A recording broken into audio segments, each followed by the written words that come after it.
I'm the only one that actually won in a Trump state. I was on the ballot when Trump got elected. He took Montana by 20. I won by 4.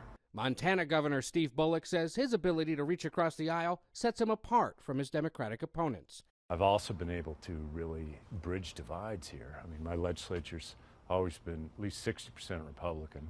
In a field of 23 contenders, it'll be an uphill battle for Bullock to break through. In order to qualify for the first Democratic presidential debate just over a month away, he'll have to register at least 1% support in 3 separate polls, or find 65,000 unique campaign donors across at least 20 states. Bullock says he wants to defeat President Trump to make sure every American has a fair shot at being successful. Do you think President Trump is a good role model? No, I don't. Why not? The way that he conducts in the office and divides people, how he belittles people. That's not the example that you want out of a president. I mean, when we're expecting more of our preschoolers at times than a president, that's not the role model that I think most families want for their kids. A majority of Democrats support impeaching the president. A majority of Americans don't. Do you support him?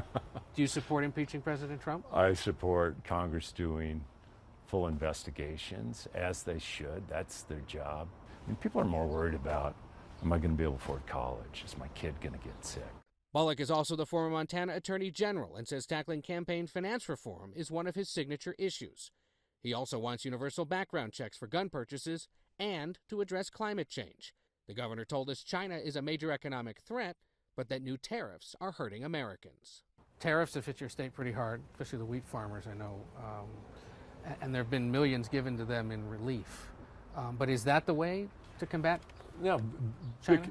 A payment from the Department of Agriculture isn't going to make up for the market's loss. This will be long-term injury along the way for our producers, not just here, but all across this country.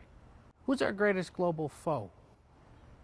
I think our greatest global foe potentially is ourselves if we continue to have the level of divisiveness we have. Really?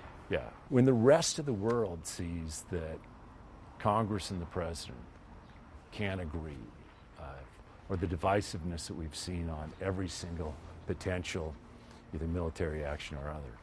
So potentially we are our own worst enemy. Well, I think we can be.